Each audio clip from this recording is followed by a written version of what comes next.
کہ ملائکہ کو جب کہا نا کہ آدم علیہ السلام کو سجدہ کرو تو سجدہ کرنے سے پہلے وَعَلَّمَ آدَمَ الْأَسْمَاءَ كُلَّهَا، قرآن کہتا ہے کہ اللہ نے آدم علیہ السلام کو سارے علوم کے اسماء کا علم عطا فرما دیا۔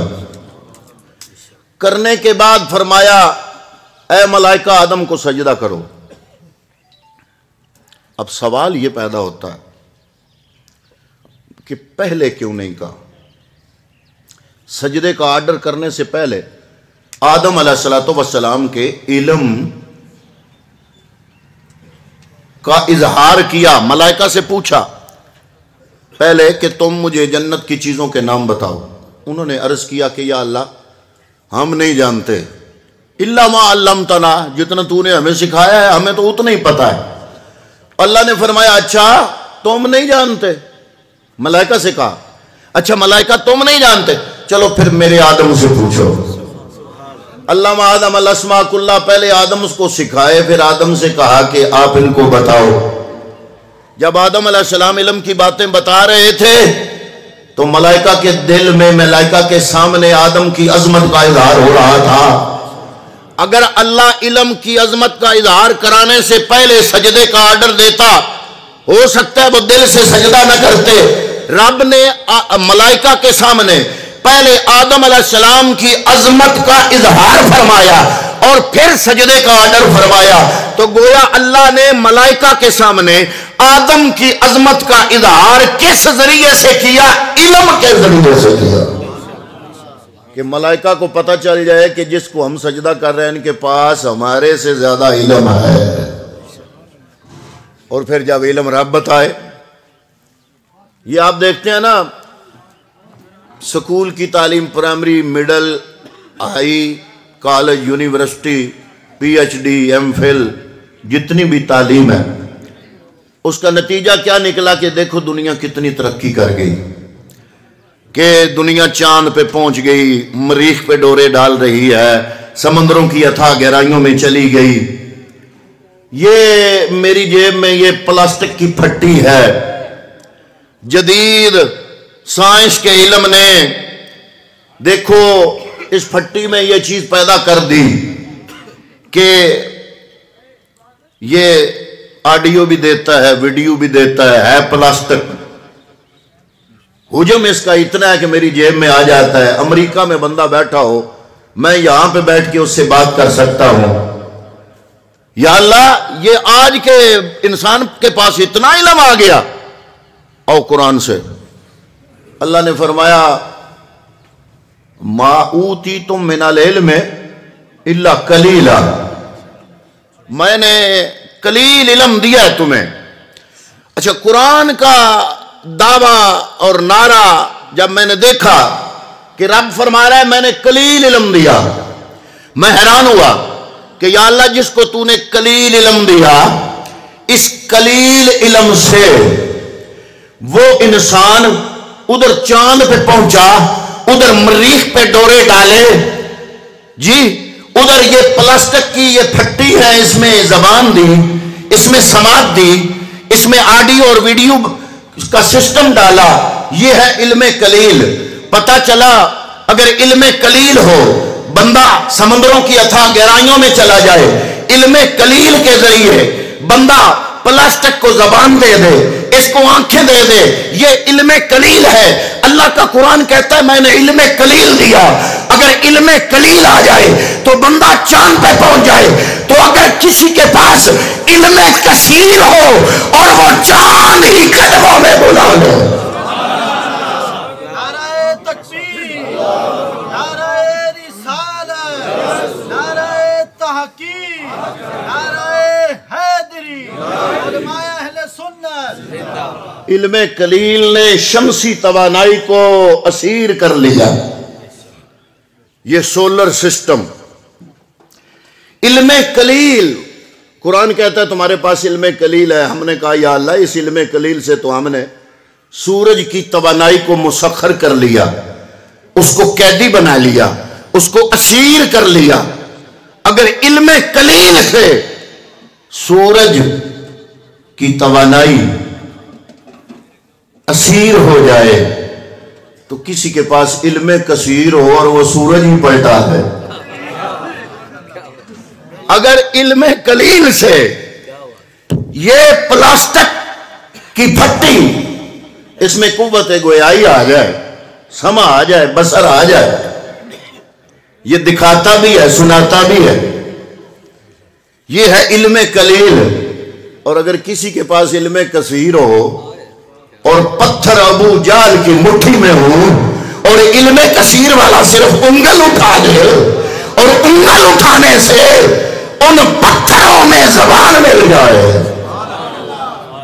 آواز آ رہی ہو اشہد اللہ الہ الا اللہ واشہد ان محمدا عبدہ ورسولہ.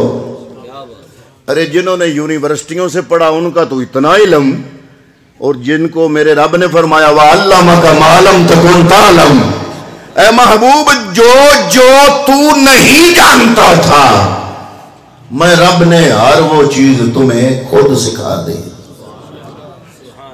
امریکہ پاس ہے جی، یہ بڑا علم ہے اس کے پاس. رب نے فرمایا جو رب پاس بھیج رہا ہو، رب کی بارگاہ سے پاس ہو کے آ رہے ہیں، جو اللہ رب العالمین سے علم لدنی حاصل کر کے آ رہے ہیں، ان کے علم کا آپ کیا اندازہ لگاؤ گے؟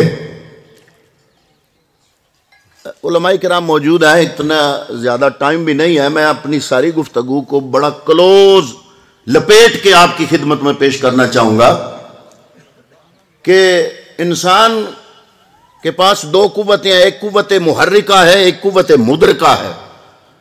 محرکہ تو ہے کہ حرکت کرنے کی قوت، کسی کی گھنٹوں کے حساب سے کہ کوئی جو ہے وہی فاصلہ منٹوں میں، کوئی وہی فاصلہ سیکنڈوں میں طے کر لیتا ہے.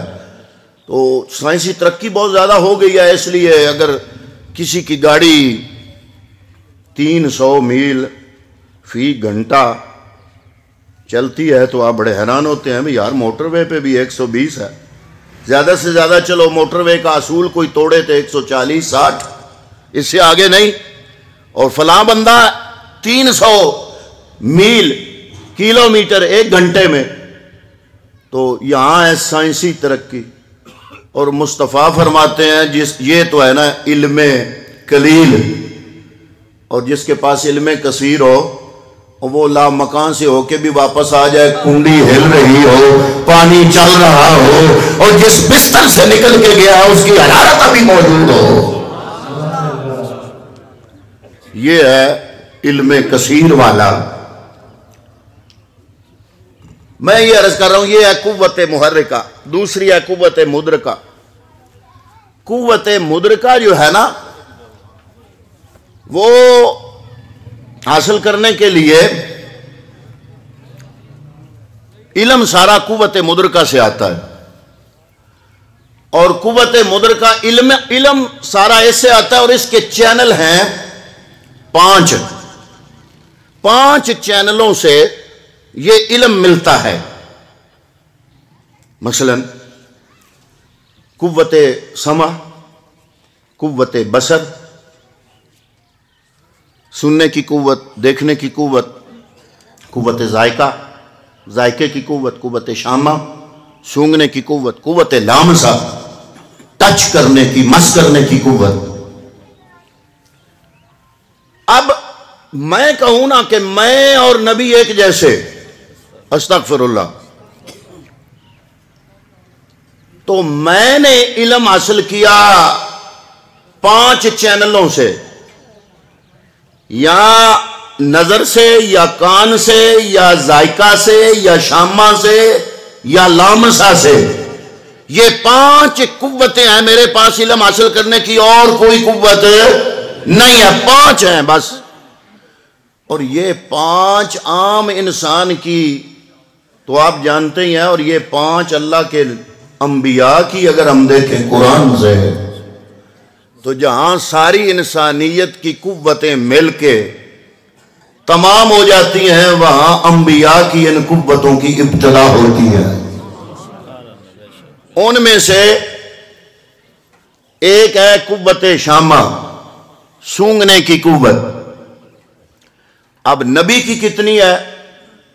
میرے پاس ڈیٹیل نہیں، وگرنہ ٹائم نہیں ہے، میں ڈیٹیل سے یہاں تک آتا، میں ڈائریکٹ ادھر آ گیا ہوں کہ 5 قوتیں اور انبیاء کی 5 قوتیں قرآن سے، قرآن کیا کہتا ہے؟ سونگنے کی قوت، سورہ یوسف، حضرت یوسف علیہ السلام کے بھائی جب حضرت یعقوب کے پاس گئے، حضرت یوسف نے پوچھا کون ہو؟ آپ نے تو پہچان لیا، بھائیوں نے نہیں پہچانا کہ یہ کون ہے، اور وہ یہی سمجھ رہے ہیں کہ یہ مصر کا بادشاہ ہے۔ آپ نے فرمایا کون ہو؟ انہوں نے کہا کہ ہم پیغمبر یعقوب کے بیٹے ہیں۔ انہوں نے کہا تمہارے باپ کیسے ہیں؟ ٹھیک ہیں۔ انہوں نے کہا ٹھیک ہیں، لیکن ان کا ایک بیٹا تھا یوسف، اس کو بھیڑیا کھا گیا تھا۔ یہ نہیں پتا کہ جس کو بھیڑیا کھا گیا تھا اس کے سامنے ہی ہم یہ کہہ رہے ہیں، اس کو بھیڑیا کھا گیا تھا، اس کی جدائی میں رو رو کے اس کی آنکھیں ختم ہو گئی، نور جاتا رہا۔ حضرت یوسف علیہ السلام نے فرمایا اذهبوا بقمیص، قرآن ہے، قرآن کی آیت ہے، اذهبوا بقمیصی، میرا یہ قمیض لے جاؤ، فالقوہ علی وجہ ابی، میرے باپ کے چہرے پہ ڈالو، یات بصیرہ، اس قمیض سے اس کی بینائی واپس آ جائے گی۔ اب وہ قمیض لے کے بندہ آ رہا ہے، ادھر حضرت یعقوب کنان میں ہے، وہ مصر سے نکلا قمیض۔ میں قوت شامہ نبی کی بتا رہا ہوں قرآن سے۔ حضرت یعقوب پہاڑ کی چوٹی پہ کھڑے ہیں اور بیٹوں سے کہہ رہے ہیں انی لاجد ریح یوسف، انی لاجد ریح یوسف لولا ان تفندون، اگر تم، خطرہ ان سے بھی تھا نا، جیسے ہمیں آج کچھ لوگوں سے خطرہ ہے نبی کی عظمت بیان کرتے کرتے کہ وہ اپنے آپ پر قیاس نہ کر لیں، ان کو بھی خطرہ تھا نا۔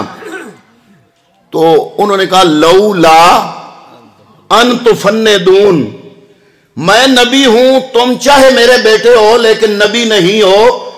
نبی اور غیر نبی میں فرق یہ ہوتا ہے کہ میں اگر حقیقت بیان کرنے لگوں تو مجھے خطرہ ہے لولا ان تفندون، کہ تم مجھے سٹھیایا ہوا سمجھو گے۔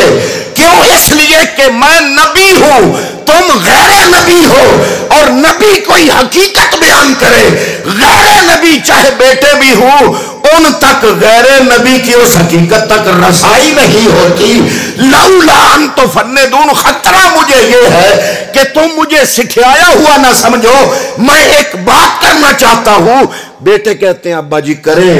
انہوں نے کہا انی لاجد ریح یوسف، مجھے یوسف کی خوشبو آ رہی ہے۔ یہ قوت شامہ ہے، قرآن سے ثابت ہے، اللہ کا نبی ہے، اور فرما رہا ہے حضور ضیاء الامت میرے پیر و مرشد، میرے استاد گرامی، آپ لکھتے ہیں سورہ یوسف کی اسی سورہ مقدسہ کی تفسیر کرتے ہوئے آپ فرماتے ہیں جب قمیض چلا تھا نا، ابھی حضرت یعقوب سے 8 راتوں کے فاصلے پر تھا، 8 راتوں کے فاصلے پر۔ حضور ضیاء الامت رحمت اللہ تعالی علیہ پیر محمد کرم شاہ الازہری آپ لکھتے ہیں کہ ابھی وہ کرتا، وہ قمیض یوسف 8 راتوں کی مسافت پہ تھا، اور حضرت یعقوب فرما رہے ہیں انی لاجد ریح یوسف، مجھے یوسف کی خوشبو آ رہی ہے۔ آپ اپنے سگے بھائی اور باپ کی قمیض صرف دیکھیں، آنکھیں بند کریں، آپ کے سامنے وہ قمیض لائیں اور پوچھیں کہ آپ کو کچھ محسوس ہوا، کوئی خوشبو آئی؟ اپنے سگے بھائی اور باپ کی قمیض ساتھ ہے، نہیں آتی۔ ارے یہ فرق ہے ایک عام انسان میں اور اللہ کے پیغمبر میں۔ پتہ چلا اللہ رب العالمین، آج تو کہا جاتا ہے کہ اور یہ اللہ کی شان ہے چروائے کو نبی بنا دے۔ میں نے کہا نہیں، استغفر اللہ، ایسی بات نہیں ہے۔ ہاں یہ بات ضرور ہے کہ اللہ تعالیٰ اپنے ادارے میں ان انبیاء کی تربیت کا اہتمام ضرور فرماتا ہے، اور جوں جوں وقت گزرتا ہے ان کا مقام قرب بڑھتا چلا جاتا ہے۔ اس کی مثال حضرت موسیٰ کلیم اللہ، آپ کو اللہ نے فرمایا پتہ ہے تمہیں میں نے کلیم کیوں بنایا؟ عرض کی یا اللہ کیوں؟ فرمایا ایک دن تم بکریاں چرا، اللہ نے انبیاء کو بکریاں کیوں دی؟ اس لیے کہ جب یہ بکریاں کامیابی سے چلا لیں گے تو پھر یہ ریہرسل ہے، یہ تربیت ہے جو رب دے رہا ہے، پھر یہ میری مخلوق کی نگہبانی بھی کر سکیں گے۔ بکریوں کو چرانے والے کی نفسیات کے بارے میں ڈاکٹر کہتے ہیں کہ وہ بڑا نرم دل ہو جاتا ہے، اور اونٹوں کا چرانے والا سخت دل ہوتا ہے، اس کے ہاتھ میں مضبوط ڈنڈا ہوتا ہے، اور وہ اونٹوں کو کچھ عرصہ چلاتا رہے تو سخت دل ہو جاتا ہے۔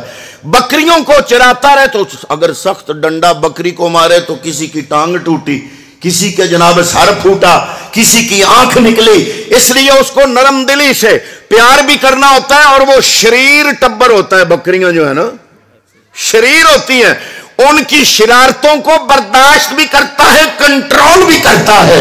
اور حضرت کلیم اللہ کو میرے رب نے فرمایا ایک دن تم بکریاں چرا رہے تھے، ایک بکری تمہیں تنگ کر رہی تھی، وہ اپنے اس پورے جو ہے اجڑ اس سے بچھڑ گئی، وہ کبھی بلندیوں پہ چڑھتی، کبھی پستیوں میں اترتی، کبھی پہاڑوں پہ، کبھی وادیوں میں۔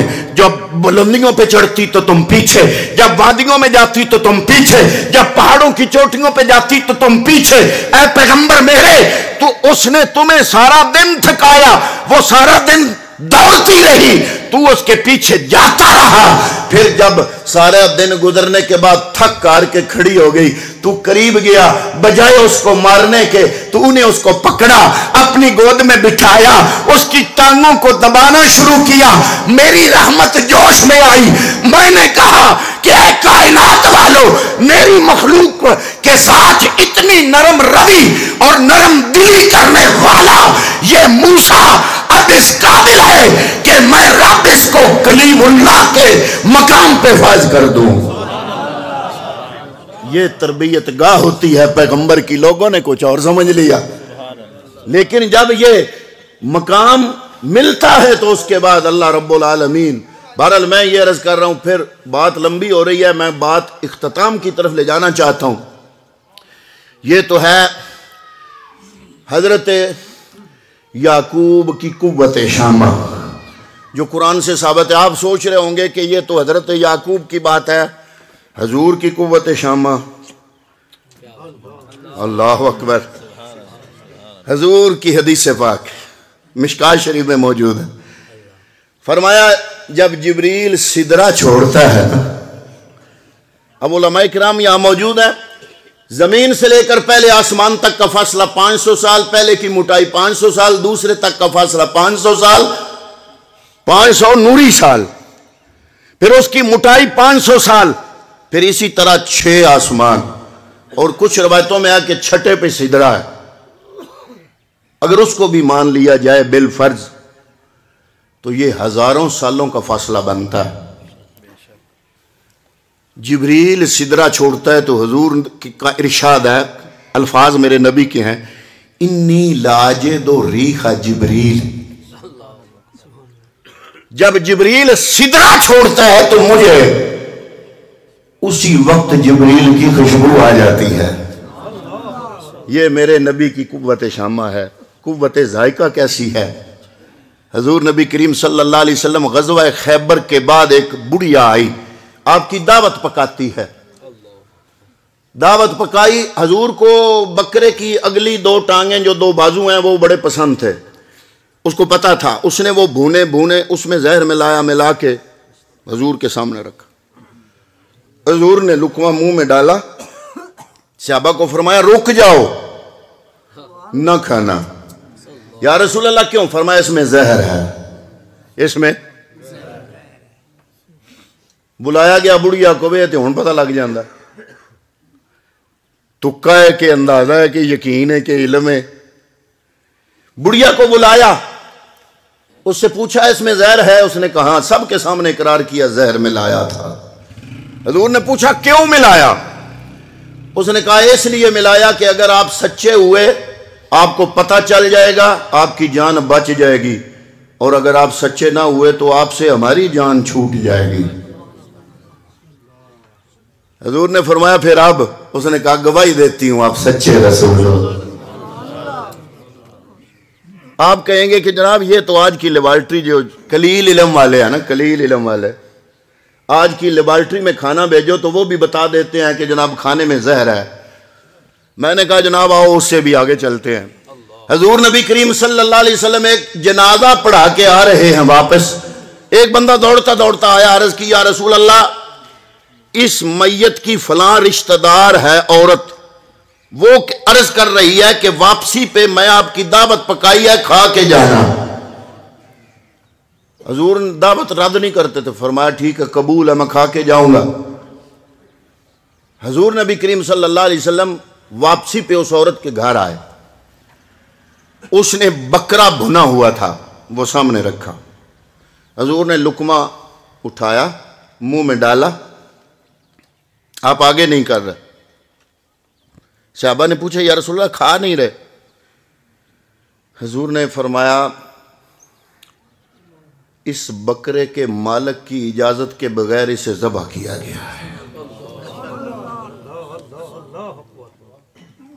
حدیث پاک میں موجود ہے، علماء کرام موجود ہے، ان کی نظروں سے حدیث گزری ہوگی۔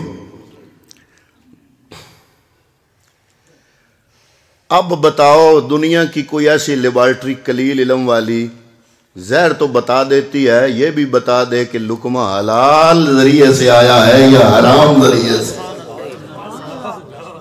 جہاں قلیل علم کی لیبارٹریاں فیل ہو جاتی ہیں وہاں نبوت کے علم کی ابتدا ہوتی ہے۔ اور حضور نے فرمایا کہ یہ مالک کی اجازت کے بغیر ذبح کیا گیا ہے۔ عورت کو بلایا گیا، پوچھا کہ جناب کیا یہ ایسا ہی ہے؟ اس نے کہا حضور میں نے سوچا کہ منڈی پہ جاؤں گی بکرا لینے، وقت نکل جائے گا، بکرا ملے نہ ملے، میں نے سوچا کہ یہ ہمسایہ ہے، ان کے پاس بکرا ہے، میں ان سے یا بکرے کے بدلے بکرا لے لوں یا ان سے کہوں کہ پیسے مجھ سے لے لو اور بکرا مجھے دے دو۔